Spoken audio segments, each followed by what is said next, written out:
All right, everybody, welcome back to another edition of GDIY and the Bird Dog Society Update. We have Rob Moore and Jim Burris on the line. We recently, all three of us, got the privilege to stay stayed overnight in the Old Hemlock cabin for George Bird Evans, and this came on the back end of the Troubles with Bird Dogs event that we put on with the Bird Dog Society. So we wanted to jump on here and kind of talk about what that event was, the whole purpose of it, and then kind of just recap the experience of staying in the historical cabin that George Bird Evans and Kay built and lived on for many decades. So Rob, Jim, welcome back to the show. Thanks, Nick. Great to be here. Yeah, thanks, Nick. Jim, let's start off with you, man. You kind of put this event together. You're kind of the George Bird Evans junkie, as we can see, with the books back behind you, and we've talked about books a number of times since you've been on. Where did this Troubles with Bird Dog event, where did the idea come from, and what was your goal, and do you think we kind of accomplished that? Yeah, I mean, really when I visited Old Hemlock last summer, I went around the grounds with Lee J. Graffius and kind of looked to see what the foundation had there, and they had this very nice educational center on the property, and it got me kind of thinking, it'd be great to use that as some kind of educational event to, support the bird dog community in that kind of region in southern PA. We have quite a few members in PA, but then northern West Virginia and Maryland and Ohio,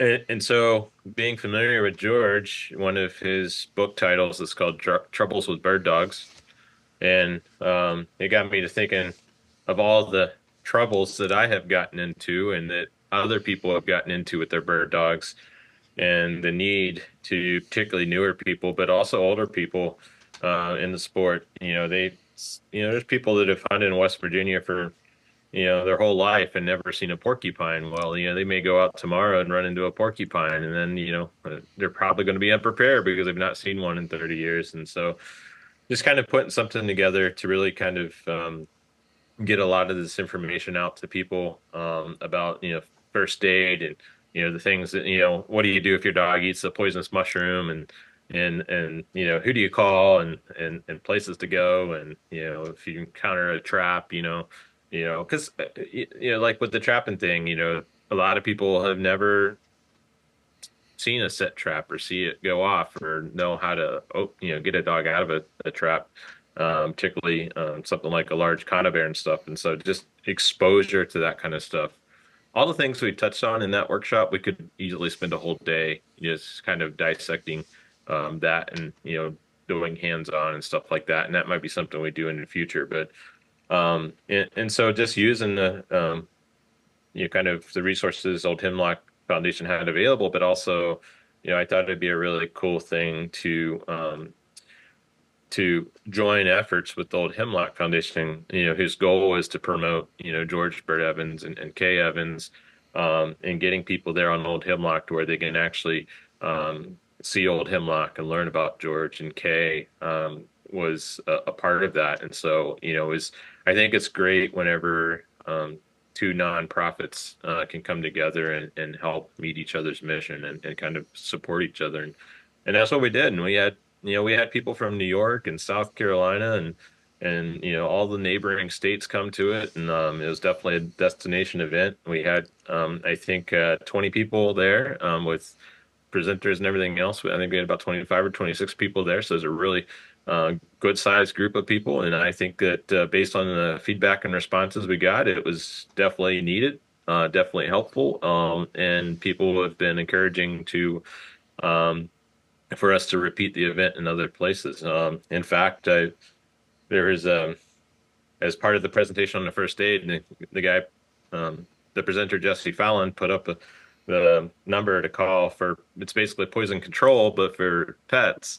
And one of the participants in the workshop, unfortunately, their dog ate a mouse that was killed by rat poison, and so he because of that workshop, he knew exactly what to do and who to call thankfully his dog was fine. But this is just those little things that getting this information out on a regular basis to people, and so they know where to go and keep it fresh in their mind when something happens is, I think, important because as much as we want to try to prepare for an event that we've never experienced, when you experience it, your emotions and everything can be a lot different than what you expect. I know my first encounter with a porcupine was I wasn't as cool and level-headed as I wanted to be, but that's something that you learn with experience.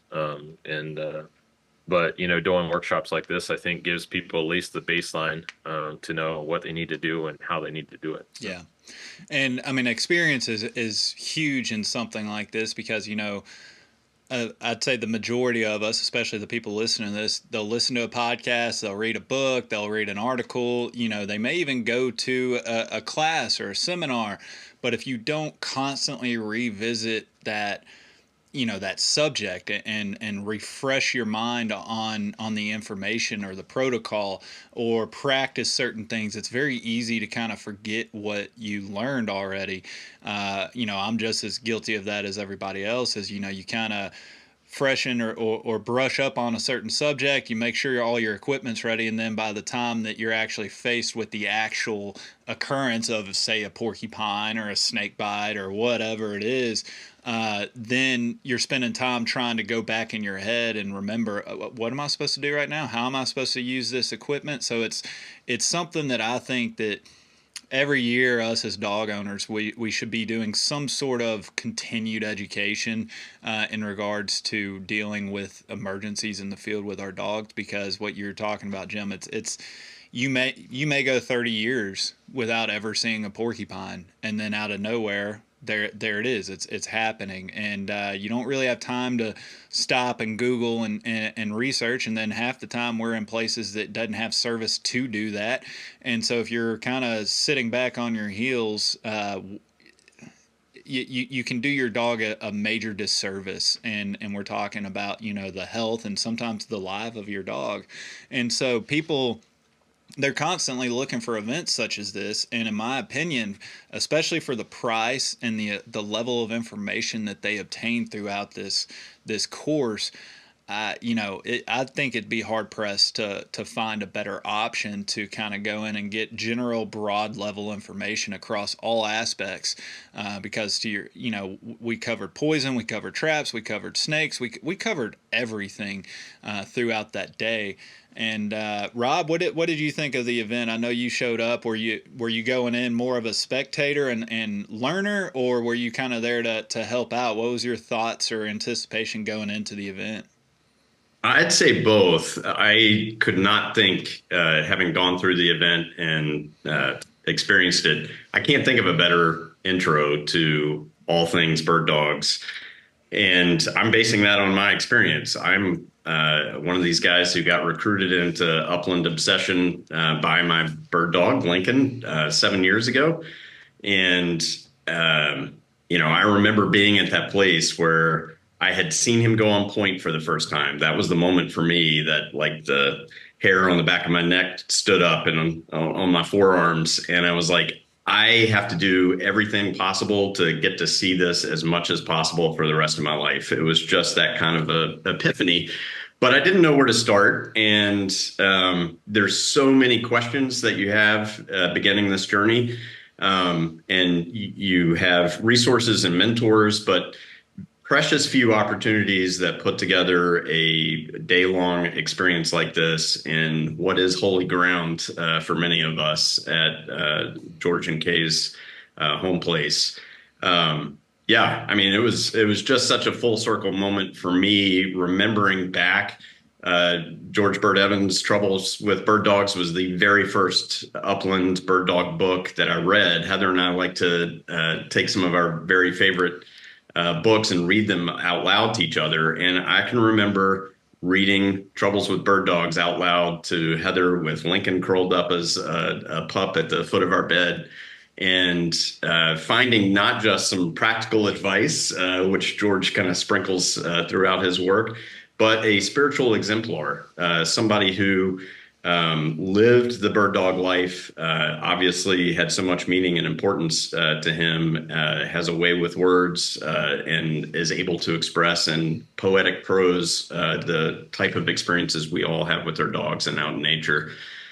So to have all this come together, I told Jim when he first mentioned this as a possibility that it was absolutely brilliant. So many things come together, I think, for us in being able to take the Bird Dog Society's mission and educate folks that are just starting out that don't know where to start, and be able to do that in the context of what is holy ground for the kind of work we're all passionate about. Yeah.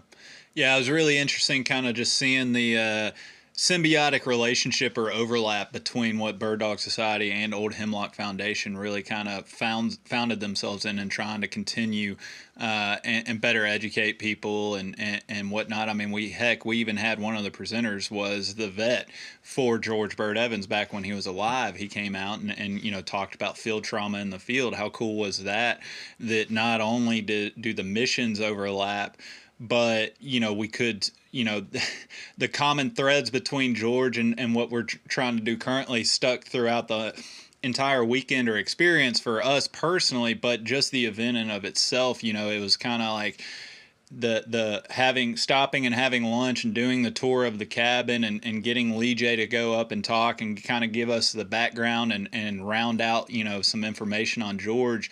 It was just kind of a nice balance to where you're not just sitting there all day lumped into a chair learning about where to find an emergency vet or something. It was real practical information, and it was very well balanced out with stuff that got you up and moving and out of the chair, and you got to see some cool stuff and nerd out on some historical upland stuff. Because like Rob, you just said, the first book you ever read in the space was George Bird Evans, and I would say that you're not alone in that regard. I guarantee you there's a ton of people that their first upland experience in the literature world was through George Bird Evans. And Jim, I mean, was there something that stood out to you as we set through all of the stuff, like a piece of information that you didn't know about that really just kind of highlighted your education throughout the day? Um, I wouldn't say that anything specifically stood out to me as far as the information provided. But there was just a lot of useful information sprinkled throughout the day. Just having the 1-800 number for the poison control for a dog, saved in your phone. That's one simple step that I didn't have done before that I have done now, and it's because of that. Um, and just kind of, I think the biggest thing take away for me for the day was kind of broader than the workshop itself, and that people like me and you and Rob and that are fully entrenched in the bird dog lifestyle. I feel like we have a duty to kind of help foster people to get comfortable and situated into what it means to have a bird dog and have a good relationship with a bird dog, but also kind of introduce people to the people before us, the people that set the groundwork for the sport that we love. Whether that's George Bird Evans or Bert Spiller or Gene Hill or just people that have been a big part in establishing public lands that we can go hunt and stuff like that. I feel like as it's no secret that the bird dog community or upland hunting community, a lot of the people are aging out, and I feel like there's a young crop of new bird dog owners and upland hunters coming up, and I think it's important to help that I guess generation learn about what it was, when you read some of these books and learn about some of the numbers that these guys were hunting. They go out and they find 25 or 30 grouse, and they are complaining about how poor the grouse numbers are. Well, when you put that into reference what the grouse numbers are today, then that might be Right. the driving force. Be like, hey, we need to start doing something, Yeah. This trend hasn't been, the last 10 years. This trend's been over the last, 70, 80, 100 years. And so everybody that, for the last 100 years has been complaining bird numbers are going down, and, it's all relative to their time. But, maybe that's the thing that spurs people into action to do, try to do their part in habitat, development and stuff. I mean, whenever I was in West Virginia, I went and visited one of two clear cuts we have on our property up there. Just because I remember the days when we can flush 20 grouse, and now it's you're lucky to find three or four. And some of that historical reference and context, I think, is important for people to to have a frame of mind, and to be, to give them a kind of an activation switch to be more involved and to try to do something, and try to wish that we can, at least start to turn the dial back to earlier times as far as habitat and grouse numbers, and just kind of the tradition and that comes with upland hunting. So. Yeah. Yeah, it's almost borderline, well, not borderline. It is frustrating for me personally when you talk to people from, that's been banging the drum, like you said, for decades. This isn't just a past 10 or 15 year thing, Jim, not to jump too far ahead, but you and I also, the following day after the experience at Old Hemlock, we went and we got to sit down and have conversations with Walt Lesser, who is the same generation and same generation as George Bird Evans. I mean, they cross paths so many times, and just talking to him about the bird numbers and decade to decade to decade, and how, cutting this timber stand in one county wasn't really the same as cutting the timber stand in the other, just because of the soil type. It still ages out even with cutting. And so it's I think a lot of people get bogged down so often in this type of talk about, oh, 10 to 15 year cuts. Well, it kind of depends on your region, your soil, is it rock, is it clay, is it loamy, all that kind of works its way into it. And then, last week I had the benefit of sitting down with another quote unquote legend in the space, and he was telling me the same thing, that quail numbers, started depleting back in the 1950s where he was at. And it was really eye opening that, 70 years ago, hunters were noticing this trend. And here we are 70 years forward, still saying and banging the same drums. And, it's, I have to ask, like, how much worse would it be if we didn't have these players involved banging the drum and getting in the ears of the game agencies? I mean, it's easy to point fingers at them and say they kind of dropped the ball, but there were some players in there that were always in the office, always riding, always making it known. It could be a lot worse without those players involved, to be perfectly honest. But it is frustrating, but it's also why it's important to take a step back in time and learn from those before us, and the lessons that they've kind of presented us. We would be foolish to not really take them and absorb them at face value, and try and change the trajectory or trend, I reckon. Yeah, the thing that I'm always amazed about and saddened by is the countless stories of people quail hunting in West Virginia back 40 years ago or 50 years ago. And the stories they would tell is almost like you had to kick the quail out of the way to, go deer hunting or grouse hunting. At least that's the way that they kind of paint the picture. And I'm in my mid 40s, and I've never seen a quail in West Virginia. And so, um, well, I guess it's been longer than 40 years ago that the quail been gone. But when you hear stories of people like George Bird Evans and Walt Lesser and stuff, kind of going out and bagging limits of quail like it was nothing, it just goes to show you how things change. And now people in West Virginia don't even think about quail because they're so far removed from that time, that it's pretty much an irreversible trend, or at least in our lifetime, an irreversible trend. Yeah. I've seen some signs of hope on that front here in Virginia, and it kind of brings this discussion to a note that we can be hopeful. Um, my grandfathers hunted back in the 50s and 60s when quail populations, the scientific name of the bobwhite quail actually references Virginia. It used to be such a part of the countryside and woods of Virginia. And growing up, I remember being a kid in the early to late 70s and hearing bobwhite calls, and those went silent. And when I started out with Lincoln, I thought I would never encounter a wild bobwhite quail in our home covers, and thought that that was always going to be something that I'd have to travel to Kansas or Nebraska for, or Georgia. And year before last, we actually encountered our first covey of wild bobwhites on public land. I somehow managed to double the first shot. I probably had no idea what I was shooting at, and luckily hit the second.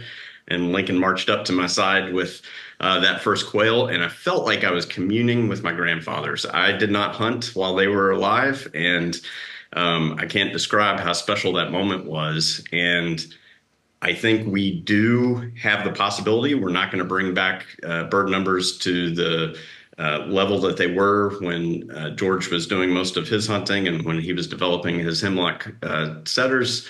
And we're not going to bring them back at the level of Delmar Smith remembers and some of the other folks that are still with us that can recall a better day. But change is possible. And I know from talking to our small game biologist in Virginia that that experience that I had is the direct result, both of the birds actually starting to evolve to the little bit of cover and habitat that we've left for them, but also some concerted efforts with private landowners in the surrounding areas that have allowed some of these birds to come back. So we don't quite have the situation with bringing back white-tailed deer and turkey that are some of our hunting success stories and game success stories. But it is possible to see a resurgence of some of these wonderful upland species. It's not just staunching the bleeding. I think, we may not in our lifetimes see the levels that we had several decades ago, but I think we do have hope that it can be better. And for those people just starting out with bird dogs, there is hope that they will be able to take their dogs out and put them on wild birds in a way that I think might not have been thought possible just a decade ago. Yeah. Yeah, I think it depends heavily on your area or region. Some areas and regions are a little bit more conducive for recovery and getting it back to some level of huntability. But at the end of the day, that's why keeping the history at the forefront and learning the lessons and tying the strings and getting the perspectives of the people that came before us, because it's very easy. Like, Rob, to your point, I haven't seen that, especially in my area here in Tennessee in the southeast. I mean, it's kind of like a void of wild birds down here. You have to be a glutton for punishment to live down here and really be an addicted upland bird wing shooter. But at the end of the day, that's why it's so important to preserve some of the history and the voices and the stories, and reading George Bird Evans, whether it's your style of writing or not. I know people, you either kind of love or dislike George. There's not really a whole lot of in between. People either really like eat it up or it's just not their style, because what Lee J described in the episode, he's a very sensual writer. So that works on some people, and other people, it just kind of leaves them flat. But the stories and the information and the perspective that he had can't be lost. And that's why I think it was so interesting to do this sort of type of event on those grounds of Old Hemlock, is because we're sitting there talking about saving and doing right by our dogs and taking care of them the best that we possibly can in the same area that George was writing Troubles with Bird Dogs decades ago. And so just seeing that, throughout the span of time, the same information and the same purpose of why we do it's still on the same grounds. Like, to me, that kind of weighed heavy throughout the entire weekend. And not to overly romanticize the experience, but it's kind of hard not to be romantic about this when you're walking through a cabin that was built in 1815, seeing all of the things throughout the house, and how, I mean, some of that stuff was, I mean, the majority of the stuff was older than all of us. And it was just, it was really eye opening, and a very unique experience, and one that, I've had a lot of conversations and cool experiences doing this show throughout the years, but that's one that's it's gonna remain at the top for me, is just getting to spend the night in that cabin, and see what it was like. It was I don't know, I don't even know the right word to describe it, but it was just it was impactful, I guess, is the least I could use to describe it. Well, I'm going to take the gauntlet you threw down to over romanticize the experience and run with it. I felt like, and I know you guys, because we talked about it, felt similar things. I felt like a kid that was allowed to spend the night at the museum. And it was a real night at the museum for us to be able to lay our heads down and sleep in the same home that George and Kay shared with those incredibly beautiful setters of theirs. And, I've been a former historian of religion, former clergy. I've never been on a true religious pilgrimage. That's what I felt like that weekend was for me. To be able to be there in the home. They've done such a beautiful job, Lee J and the rest of the foundation, in making that home exactly what it was like. You can see from the photographs that were taken while they were alive that that home looks exactly like they lived in it. And I think the thing that struck me the most was just how large of a life George and Kay lived with those beautiful setters in such a small place. But that the place, the size of it in no way matched the magnitude of the meaning that that place had for them and now for all of us. It was just such a special thing to be able to walk in there and get a feel for the life that they lived and how that directly fueled George's writing, how that all the senses that he evokes with his writing really were things that you could experience for yourself being there. So whether or not folks get a chance to go and spend the night there, just walking in and being a part of that place and experiencing it is something that I will never forget. And I think it's such an amazing resource for those of us that are in the surrounding states and even on the East Coast. Such a great place that's available to us to go and be a part of. And it was as romantic as I anticipated and was hoping for it to be. It managed to exceed those expectations. It was just such an incredible opportunity. And I've got to thank both of you guys and Jim, especially, for making that possible. Jim, I think the thing that was most stunning to me in that whole experience was hearing how you made the connection to understanding a part of your childhood that you probably didn't understand until just a few years ago, and the connections to George and Kay, and that just blew my mind. I kind of thought you knew that going in, like, for decades. Yeah, no, I mean, knowing the connection with George Bird Evans was, something I just learned a couple of years ago from my aunt through a conversation about setting up a nonprofit. And she started referencing the Old Hemlock Foundation, and I knew of George Bird Evans, and I knew how big of a name he was, and I was like, wait, but the way she was talking about the Old Hemlock Foundation, she was talking out of personal experience, and I was like, wait a minute, are you talking about the Old Hemlock Foundation, like George Bird Evans' Old Hemlock Foundation? She's like, yeah, and then she was like, yeah, he used to come up here and hunt on our farm all the time, and I was like, really? And I was like, and she was like, yeah, it was one of his favorite places to hunt. And he came up here on his 89th birthday just to go hunting up here. And I was like, no, my mind was just blown. And then all of a sudden, some of these foggy memories from when I was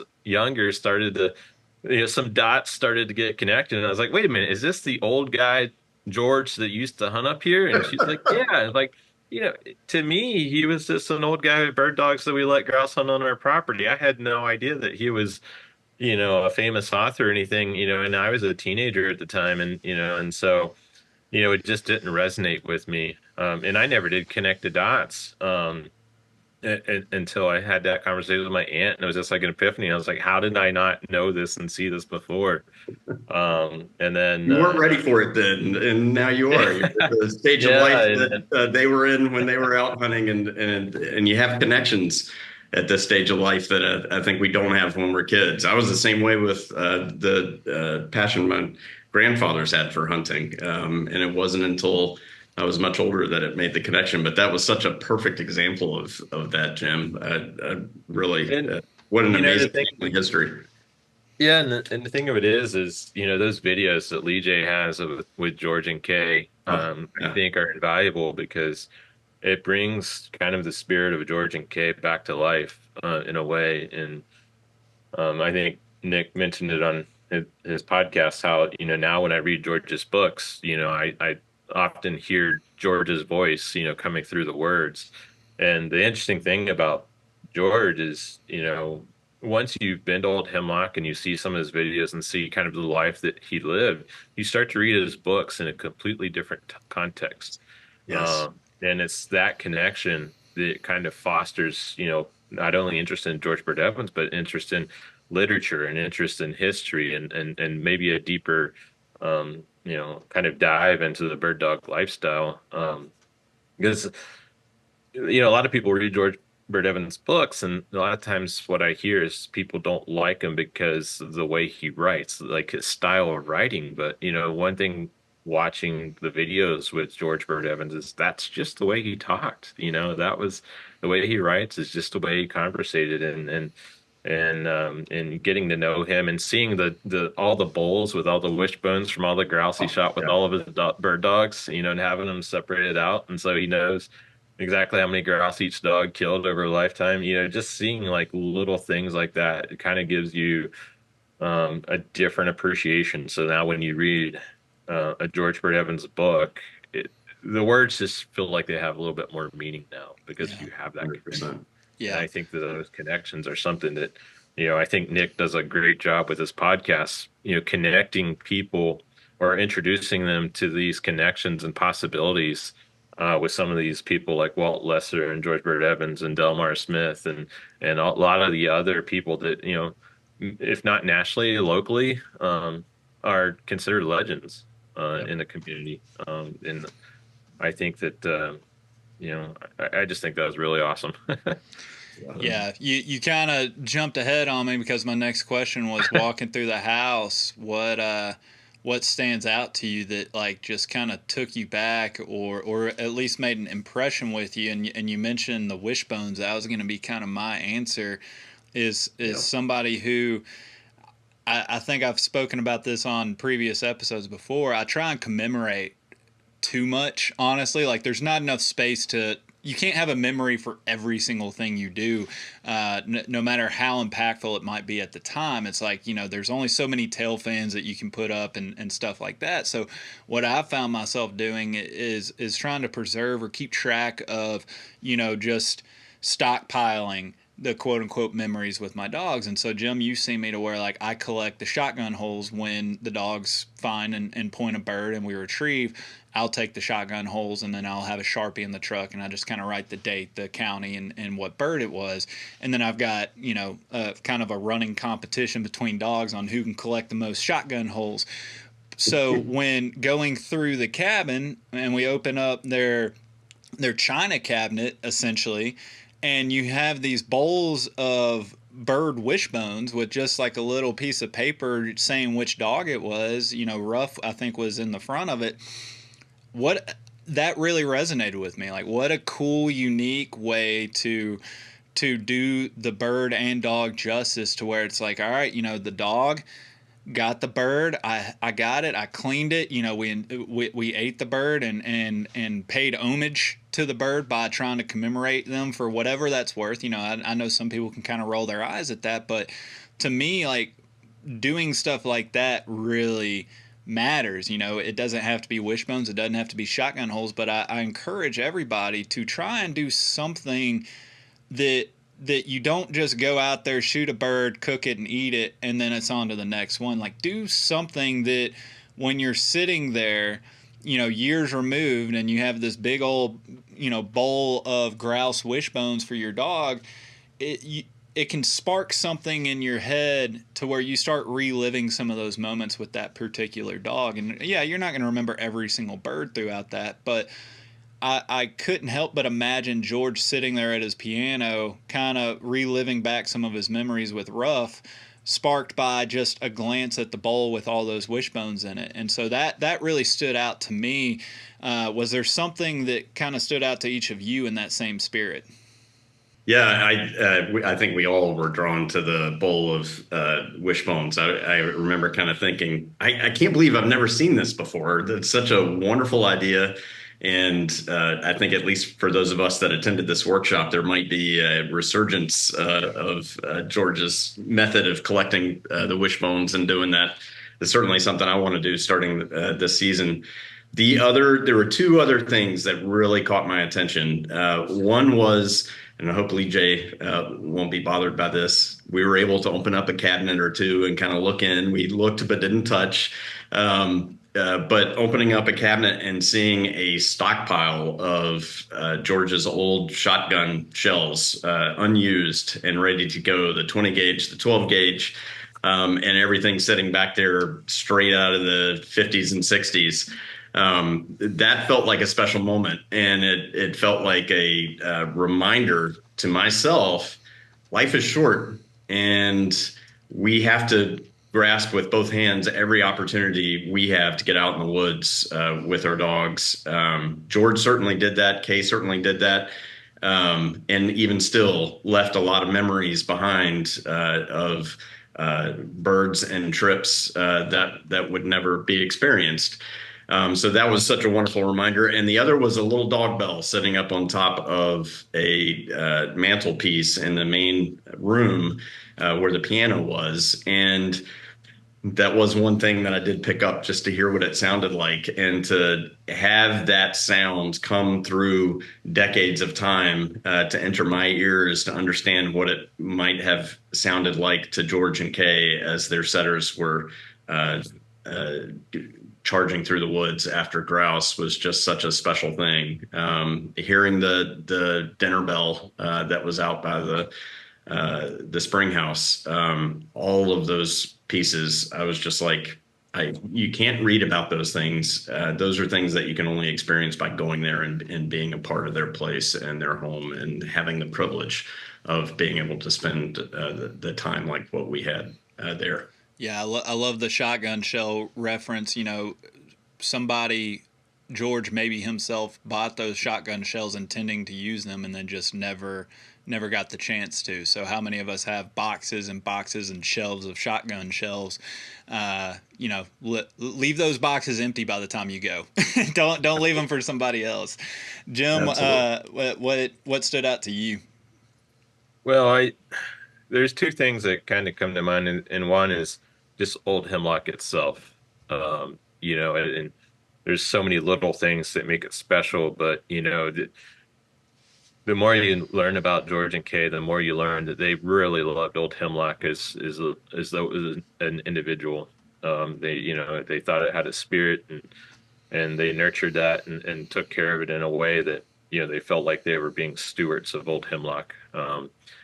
And it was more that they were taking care of Old Hemlock than Old Hemlock was a place for them. And that's, I think that comes through in his writings, but also, you know, in those videos, and just hearing some of the stories that Lee J talks about that's not in a book, of, you know, the things he did with the trees to try to help the trees heal from, you know, storm damage, and the way he has, you know, the dogs and even George and Kay are there still on the grounds, you know, under some of the large stones and under the old hemlocks. And, you know, there's just kind of a spirit and an aura to the whole place, that, you know, every time I go there, it's just kind of, it's like recharging. It's like it energizes the batteries to, yeah, and to not take things for granted with our dogs, um, and the opportunities that we're given. Um, but the other thing is the bookshelves. You know, being a book nut. I think if you look at someone's library or bookshelves, you start to understand what the person is really enjoys, and what is passionate in their life. And George being a classical musician and artist and author and hunter and stuff, that came through in his books, and being able to pick up some of those books, and knowing that he read those books to Kay and Kay read them to him, and kind of how he interpreted. I could see him reading those books and be like critiquing the author about what they wrote, but then also reading those books and taking inspiration for himself, and being kind of one of the motivators for him. And one thing that I picked up one book, and George's influence, kind of transcends generations. I mean, he's a big part of, why we had that workshop there, and why we were helping people and try to get them into this lifestyle. So, the things that we do today can help impact people, a generation from now. And so that's not lost on me. But, there's one book that I picked up, and it was personally signed by the author, um, to George and Kay, where George and Kay inspired him to write the book. And so it's not just the books that George wrote himself, but the influence he had on other people to write books and be a writer. And Robb being a writer, this experience hopefully inspires Robb to maybe write a book or something someday. But there's I I think books are kind of a lost art. It's all about going online and social media and everything else. And I don't know, there's just something special about picking up a book, but it's hard for people to find the time to sit down and write a book, even Yeah. if the intentions are there. So Yeah, you said the word influence a few times throughout that, and it was interesting throughout that weekend. It was kind of, I don't know, it was strange to think of it in this light, but I couldn't help but it came to mind that back then, Kay's following George around with a camera, taking pictures, taking video, recording voices. George obviously writing his books, doing his art, his sketches. You know, George Bird Evans, you could make the point, was really kind of like the front man as far as like the first upland influencer, so to speak. And I couldn't help but think, like, fast forward to today, if this was their time and this was their day and age, would they have a YouTube channel? Like, what would they be doing today that was different back then? And we can laugh, and I know influencers and social media or what have you, they can kind of get a bad rap, but at the end of the day, is the people creating content today, that's going to be what people can consume in the future. And I know that, like, we're turning out content, every day there's more content coming out than what there was, just 20 years ago. But that's not lost on me as somebody who's trying to do a valuable show, a valuable platform, and compiling interviews and stuff like that, is I want to do something that's worthy of influencing people. And you bring up the other authors and everything that George Bird Evans influenced. You can talk about not just authors and other content creators, but just getting people out in the woods and enjoying this, because we can argue back and forth about how crowded the woods or public land is. At the end of the day, without hunters and without people caring about it, you're not going to have enough of a voice to protect what you care about. And it, to me, that it is a finite resource, and we have to do the best job that we can manage by balancing all of that. But at the end of the day, like, we do need the players, we do need the content creators that do it, quote unquote, the correct way. And I'm not trying to lump myself into that category, but I think we would be doing ourselves a disservice if we didn't really look at what George and Kay did, and where the upland space might be if that content was never actually created. Amen. I think that that's the important point, Nick. And in my book, you're free to lump yourself in with the folks that are doing that influencing, right? Because if we didn't have I say all the time, I got to see my dog on point. That stoked the initial fuel for me, but those would have been embers that would have burned out if not for those that helped me connect that with my imagination and what it would be like to go out and experience the woods with my dog in a way that I had never imagined in a former life. If it were not for Project Upland that has produced all the beautiful films that I was watching in late 2016 and early 2017 when I was anticipating Lincoln being born, and when he was a pup that I couldn't get out to do any of that. That was the genesis of my imagination starting to be opened up to what it must be like to be a part of this beauty and be a part of this pursuit. And if I didn't have the George Bird Evans and I didn't have Project Upland and I didn't have all the resources, even more that are exponentially greater and wonderful content that's being produced today, I don't think new people would be drawn into. There's too many obstacles for people getting involved. There's too many attitudes that are in the larger culture that work against getting new people involved. And it's, somebody like George Bird Evans that I discovered for the first time. Hey, this isn't a guy that hates birds. He loves these birds. He has an affection for them greater than anybody that I've ever known in the way he talks about them. He talks about wanting to produce a version of the sport that would be like catch and release with fishing. He feels sadness, and at the same time, he feels exaltation simultaneously, and the complexity of that. If I didn't have somebody writing that out and helping me connect those same feelings within me, I'm not sure those embers that were stoked when I first saw Lincoln go on point ever would have turned into the roaring flame that they are now. The work you do is absolutely crucial, and cataloging these voices of the people that came before us, that is a treasure that is going to last generations and is going to bring so many more people into the sport who are like me, who come to this later in life and need a coat rack to hang our coats on. To know that this is something that we can be a part of and enjoy, and we can bring our full humanity into it. Yeah. I mean, at the end of the day, you can't really complain about new people or too many people coming in. All the best we can do is bring in the correct people, or at least in the right way. We can't complain about the new people coming in not having the quote unquote the correct ethics or values, but we can influence them and pass them on to where maybe they act in a better way, or they take better care of it, or they're more cognizant of the bigger picture, or what have you. I'm not going to say that the public land and resources can support everybody picking up a shotgun and going to get a dog and going out in the woods. Sure. But if we can start helping and educating people coming into the space from the very beginning, to me, it's only a net gain for the upland culture and community as a whole.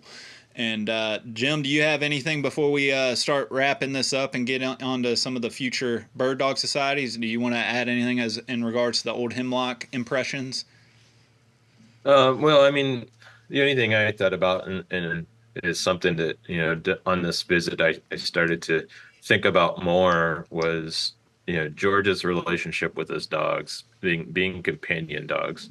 Before George, and even in George's earlier times, a lot of people looked at hunting dogs as a tool to hunt and put food on the table, and not really as companions. And George wrote about his dogs and treated his dogs like they were part of the family, kept them in the house, and is more in line with how people are with their dogs today.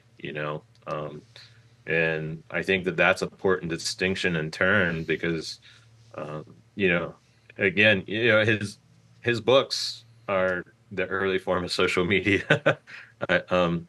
But developing that sense of family and companionship and treating the dogs the way he did. When he talks about killing a grouse, he would always give a part of that grouse to the dog that found it, and then the dog that retrieved it got to lick the gravy or something like that.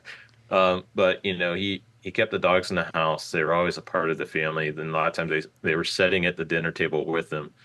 And it just goes to kind of show that time is the only difference between a lot of these legends and where we're at today. But the dogs have always been a part of it, and but they're the way we look at the dogs now is a lot different than the way people looked at dogs 100 years ago or 150 years ago, and you can see some of that transition occurring, through some of George's writings and the way he felt about dogs. And the Bird Dog Society was created, to make a world a better place for bird dogs. And I truly believe that George wanted a better place for his bird dogs. And they're the reason we want to see more birds on the land. They're the reason we get the dogs out, be active. They're the reason we hunt. How many times have you heard someone say they wouldn't bird hunt if they didn't have the dog? It's the dog that gets us out there. So I guess all that to say is, um, there's a lot that, if we change the context of time, you know, the people that lived before us aren't much different than us. Um, and so there's a community within the bird dog space that I think needs fostered and needs, efforts to preserve and build that connectiveness and sense of family, not just with your dog, but with each other. And I think the Bird Dog Society doing workshops like this, particularly, something like Old Hemlock, I think is where we can come in and help with that and connect people. And one thing I've been amazed about with our events with the St. Hubert's Trial and this event is just how far people are willing to come for these events, for these opportunities, to be a part of just the community and to do things to make themselves better owners for their dogs. And ultimately, that's one of the goals for the Bird Dog Society is, for people that are struggling to be bird dog owners because they didn't understand the dog. We want to be there for them, but the people that want more for their dog. I took a picture of a sign I saw the other day. I was in Cracker Barrel while I was picking up dinner. It is, I work hard to give my dog a better life. And it's um, I often think about my dog's mental state of mind. And it's that thinking that gets me off the sofa to take him out for a walk or shed hunting or bird hunting and whatnot. And I think that's a completely different way of thinking than, in the past. But yeah. Yeah. No, absolutely. With that being said, let's get in. You referenced St. Hubert's Trial. You mentioned the obviously the Bird Dog Society at the Old Hemlock Foundation. People, if you're listening to this, support the organizations that are supporting you. It's go join these organizations. Donate, spend some time if they have an event or need some help, what have you. And Jim at Bird Dog Society, we've got a lot of cool things coming down the pipe. Jim, I know that. Do we want to go ahead and throw out the dates for the next St. Hubert's Trial weekend? Yeah, so we will be doing the St. Hubert's Trial again in 2025. The dates for that will be February 8th and 9th. And we will be doing that at the Cooper H. Black Field Trial Grounds in South Carolina, which is where we held it at last year. It's phenomenal grounds for that type of event. It's got camping on site there, so people can really come and make a whole weekend of it. And we're hoping to kind of get some companies involved with that, to kind of make it a bigger event than what we had it last year. I'm always the kind of guy that we could always do things a little bit better and make improve um, on things, even if they run smoothly. And I always want to grow and do things better. And so I'm really excited for the St. Hubert's Trial in 2025 and see where it goes. And Nick is has agreed to be kind of our lead on organizing that, and so I'm really excited to see what you're able to do on that. Yeah, As agreed, well, guilted, but arm twisted, whatever you want to call it. Whatever it takes. Yeah, whatever it well, takes. But yeah, we have some cool ideas on how to take the unique experience that we had just a few months ago and build off of it and improve on it. And so more information coming on that. I know the sign up that'll be ready at some point this summer. So probably next time we do we circle back and do an update on the Bird Dog Society. That sign up will hopefully be ready with a little bit more details. But the dates and the fact that it is scheduled, it's on the calendar. You can mark your calendar. If you are brand new to this, you haven't heard anything in regards to the St. Hubert's trial, go back an episode. I mean, it's 3-4 months ago now, but go find it. It was a unique experience and something if you're looking for community and just reaching others and finding other people that really just care about having fun with their bird dogs, this is the right event for you. Yep. So, Jim, do you have anything else on the calendar, or is that about do it for right now? well, I think that pretty well does it for right now. I just appreciate everything you do for Bird Dog Society and also the greater bird dog and upland hunting community, Nick. It's GDIY is definitely a resource that people should support as well, because it's just with like Old Hemlock and Walt Lesser and Delmar Smith. I mean, you're chronicling lives that should not be forgotten. So thank you. Well, That's amazing. I appreciate that, and yeah, I support Bird Dog Society because I believe in the mission. I think it does everybody a service for the future. Paving the road for future generations of upland hunters, hopefully, and for bird dogs to have something to do. We need birds, and I think that there's a lot of ways to go about doing that. And yeah, I appreciate you putting on the event, Rob. It was a great time, kind of getting to have like a sleepover slumber party type thing in an old 100-200 year cabin or whatever. It is kind of surreal, but it was unique, and I appreciate you guys coming on and recapping the experience. Likewise, it was such a fun event and fun time to personally get to spend time with both of you guys. Thank you so much. Yes, sir.